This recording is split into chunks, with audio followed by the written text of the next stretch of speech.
네, 외신 브리핑에 이어서 글로벌 시장 이슈를 좀 더 살펴보겠습니다. 네, 글로벌 모니터의 안근무 편집장 연결돼 있습니다. 안녕하세요. 안녕하십니까. 네, 앞서 외신 브리핑에서도 살펴봤지만 연방공개시장위원회 회의 결과가 나왔죠. 좀 전해주실까요?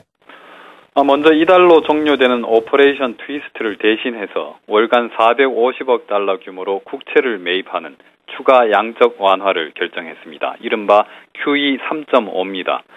단기 국채 매입 규모는 오퍼레이션 트위스트와 똑같지만은 단기 국채 매각을 병행하지 않는다는 점에서 양적 완화에 해당합니다.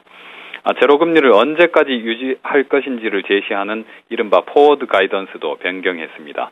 기존에는 칼렌더 날짜, 즉 2015년 6월 말까지 제로금리를 유지하겠다고 약속을 했었는데 이 칼렌더 날짜 대신에 경제지표의 특정 수준을 제시했습니다.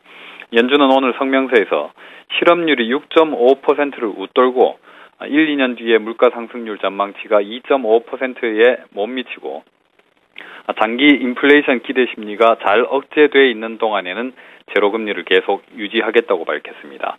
이러한 경제적 조건을 충족하는 기간이 대략 어디까지인가 하는 데 대해서는 연준은 기존의 2015년 6월 말까지와 일치한다고 설명했습니다.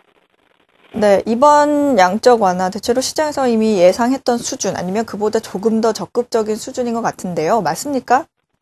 그렇습니다. 당초 시장 일각에서는 국채 매입 양적 완화 규모가 450억 달러에 못 미칠 수도 있다는 지적도 있었는데 기대한 대로 450억 달러가 결정됐습니다. 앞서 말씀드렸듯이 이 돈은 순수하게 시장에 모두 풀리기 때문에 이론적으로는 지금보다 부양 기조가 높아진다고 할 수 있습니다. 무엇보다 큰 변화는 앞서 말씀드린 대로 앞으로 제로금리 정책을 실업률과 물가 수준을 타겟팅해서 운영하기로 한 점입니다. 실업률 목표를 6.5%로 일단 설정했지만은 물가 불안이 우려되지 않는 상황이라면은 그 아래로 떨어질 때까지 제로금리를 계속 유지할 수 있는 길이 열렸고 따라서 오는 2016년 이후에도 금리가 인상되지 않을 개연성이 높아졌습니다.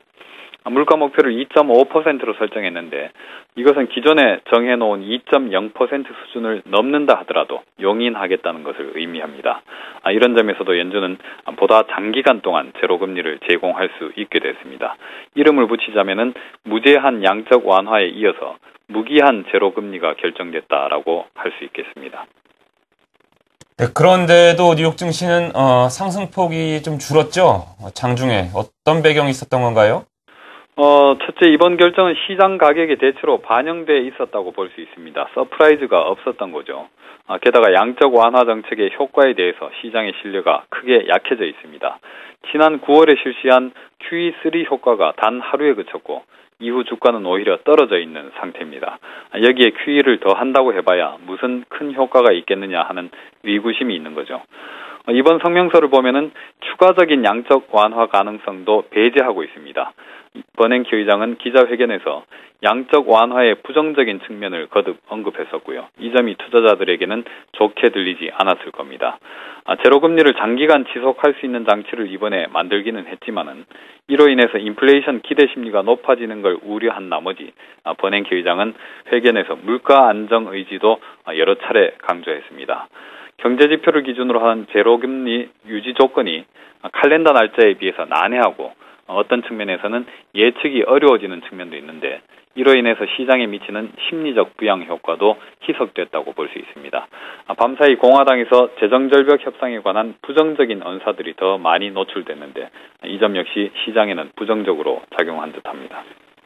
네, 올해는 미국 연준이 경기 부양에 거의 올인을 하는 모습인 것 같은데요. 이번에 QE4 당초 예상했던 수준 그보다 조금 더 적극적인 수준이기는 하지만 시장이 좀 신뢰가 약해진 모습, 좀 더 조심스러운 모습인 것 같습니다. 네, 글로벌 모니터 안근무 편집장이었습니다. 고맙습니다. 감사합니다.